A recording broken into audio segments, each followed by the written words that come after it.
आह, राजा विक्रम, आप मुझे आश्चर्यचकित करना कभी नहीं छोड़ते। आपका संकल्प भयंकर तूफानों से भी अधिक मजबूत है।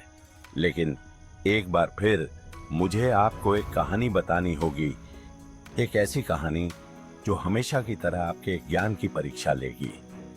ध्यान से सुनो, क्योंकि यह कहानी धोखे, प्यार और एक सदियों पुराने बंधन की है, भाई बहन के बीच के बंधन की। और इस तरह कहानी शुरू होती है कुटिल बहन की। एक समय की बात है, पहाड़ियों के बीच बसे एक छोटे से गांव में एक भाई और बहन रहते थे। भाई अमर अपनी दयालुता, कड़ी मेहनत और अपने परिवार के प्रति समर्पण के लिए जाना जाता था। वह हर दिन सूर्योदय से सूर्यास्त तक कड़ी मेहनत करते थे, यह सुनिश्चित करते हुए कि उनका परिवार आराम से रहे। अमर के हृदय में उदारता उमड़ पड़ी और सभी उससे प्रेम करने लगे। हालांकि उनकी बहन शांति उनके बिल्कुल विपरीत थी। वह चतुर थी, लेकिन उस तरह से नहीं जिससे दूसरों को फायदा हो।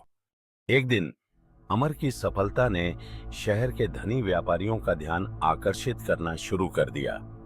यह देखकर शांति का लालची मन एक योजना बनाने लगा।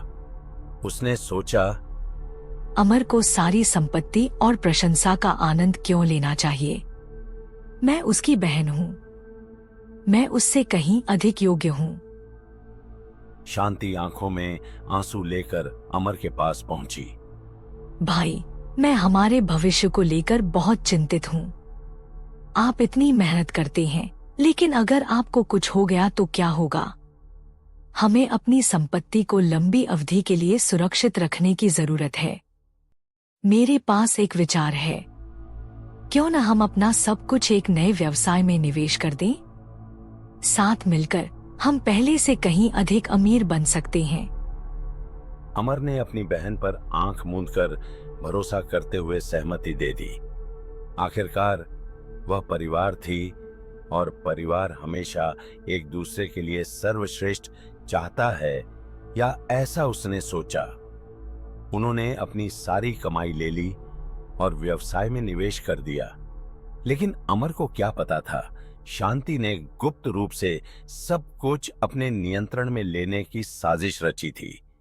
उसने व्यवसाय को कानूनी रूप से अपना बनाने के लिए अपने चालाक तरीकों का इस्तेमाल किया, जिससे अमर के पास खाली हाथ रह गए। महीने बीत गए और अमर को ध्यान आने लगा कि उसका जीवन कठिन होता जा रहा है।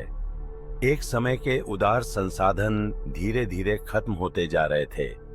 हालांकि शांति विलासिता में रहती थी, अच्छे कपड़े पहनती थी, भव्य पार्टियों की मेजबानी करती थी और ऐसे लोगों से घिरी रहती थी जो उसकी प्रशंसा करते थे।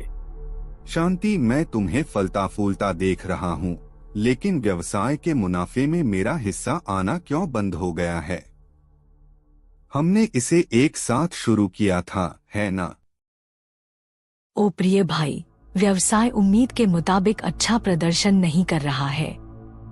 आप देखिए, बाजार खराब है।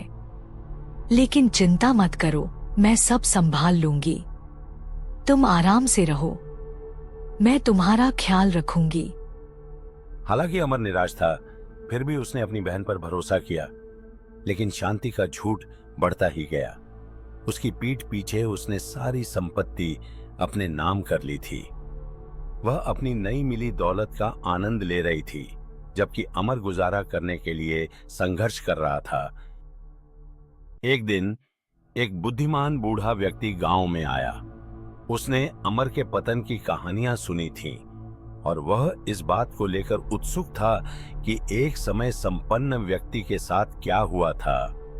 बूढ़े व्यक्ति ने अमर को खोजा और उसकी कहानी सुनने के बाद कहा, मेरे बेटे, तुम्हारी बहन ने तुम्हें धोखा दिया है। उसने झूठ का जाल बुना है और तुम उसमें फंस गए हो। लेकिन सच्चाई हमेशा ऊपर उठने का रास्ता ढूंढ लेती है। तुम्हें उसकी वफादारी का परीक्षण करना चाहिए और जवाब खुद सामने आ जाएगा। बूढ़े व्यक्ति की सलाह को ध्यान में रखते हुए अमर ने एक योजना बनाई। उसने गंभीर रूप से बीमार होने का नाटक किया और पूरे गांव में यह बात फैला दी कि उसे इलाज के लिए तत्काल धन की आवश्यकता है। उसने शांति को मदद के लिए संदेश भी भेजा, यह जानते हुए भी कि वह क्या प्रतिक्रिया देगी। जब शांति ने अपने भाई की बीमारी के बारे में सुना तो वह उसकी मदद के लिए आगे नहीं बढ़ी। इसके बजाय वह स्थिति पर हंसी। उसे कष्ट सहने दो। मैं अपना पैसा किसी ऐसे व्यक्ति पर क्यों बर्बाद करूं जो मेरी चालों को समझ ही नहीं सकता? उसे अपनी रक्षा स्वयं करने दो। अमर ने इंतजार किया लेकिन कोई मदद नहीं मिली। हालांकि गांव के ग्रामीणों ने उन्हें वह सब कुछ दिया जो उनके पास था। जल्द ही शांति के स्वार्थ के बारे में बात फैल गई और उसकी प्रतिष्ठा गिर गई। उसे सार्वजनिक रूप से बेनकाब करने के अंतिम चरण में अमर ने एक गांव की सभा में शांति का सामना किया। शांति, मैं तुम्हारा भाई हूँ। जरूरत के समय में हमें एक दूसरे के साथ खड़ा होना चाहिए। फिर भी जब मुझे तुम्हारी सबसे ज्यादा जरूरत थी तो तुमने मुझसे मुंह मोड़ लिया। क्या यह धन वास्तव में उस बंधन को खोने के लायक था जिसे हमने एक बार साझा किया था? शांति ने चौंक कर व्यंग्य किया। बंधन? कैसा बंधन? मुझे अब तुम्हारी जरूरत नहीं है। मेरे पास वह सब कुछ है जो मैं चाहती थी और मैंने अपनी बुद्धि का उपयोग करके इसे प्राप्त कर लिया। तुम तो बस एक कदम थे। शांति के कबूलनामे से पूरा गांव स्तब्ध रह गया और अमर आहत होते हुए भी मुस्कुराया। जिस सीढ़ी का उपयोग तुमने किया था वह अब तुम्हारे नीचे ढह गई है शांति। जब इसे साझा करने के लिए कोई नहीं बचा है तो धन किस काम का है? शांति को अपने भाई के शब्दों के वजन और अपने दिल की ठंडक का एहसास हुआ। अलग थलग और तिरस्कृत कर दिया गया। उसकी दौलत से उसे कोई आराम नहीं मिला और उसने जल्द ही सब कुछ खो दिया, जबकि अमर ने गांव के प्यार और समर्थन से अपना जीवन फिर से बनाया। तो राजा विक्रम, आप क्या सोचते हैं? क्या शांति वास्तव में दुष्ट थी या वह केवल अपनी बुद्धि का उपयोग इस तरह से कर रही थी जिससे उसे फायदा हो? आखिरकार क्या जीवित रहना अपनी बुद्धि का उपयोग करना और अवसरों का लाभ उठाना नहीं है? राजा विक्रमादित्य ने कुछ देर सोचने के बाद बेताल को उत्तर दिया। शांति की बुद्धिमत्ता निर्विवाद थी, लेकिन बुद्धि और बुद्धिमत्ता एक जैसी नहीं है। सच्ची बुद्धिमत्ता यह जानने में है कि क्या सही है और निष्पक्षता से कार्य करे। शांति का पतन उसकी चालाकी नहीं बल्कि उसका स्वार्थ था। उसने धन तो हासिल कर लिया, लेकिन अपने आसपास के लोगों का विश्वास और प्यार खो दिया। अंततः यह उसका अपना स्वार्थी स्वभाव ही था जो उसके दुख का कारण बना। अमर यद्यपि साधारण प्रतीत होता था, परंतु प्रेम का धनी था और यही जीवन की सच्ची पूंजी है। बेताल विक्रम की प्रतिक्रिया से प्रभावित होकर जोर से हंसता है। आह राजा विक्रम, आपने एक बार फिर बड़ी बुद्धिमानी का परिचय दिया है, लेकिन अफसोस, मुझे तुम्हें अभी छोड़ देना चाहिए। और इसलिए एक बार फिर राजा विक्रम की बुद्धिमत्ता की जीत हुई, लेकिन चुनौती जारी है। क्या विक्रम आखिरकार बेताल को पकड़ पाएगा या अगले एपिसोड में और भी कहानियां सुलझेंगी?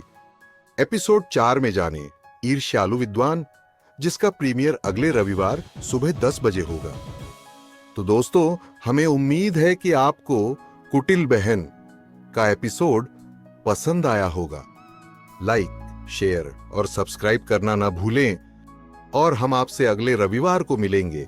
इस वीडियो को देखने के लिए धन्यवाद।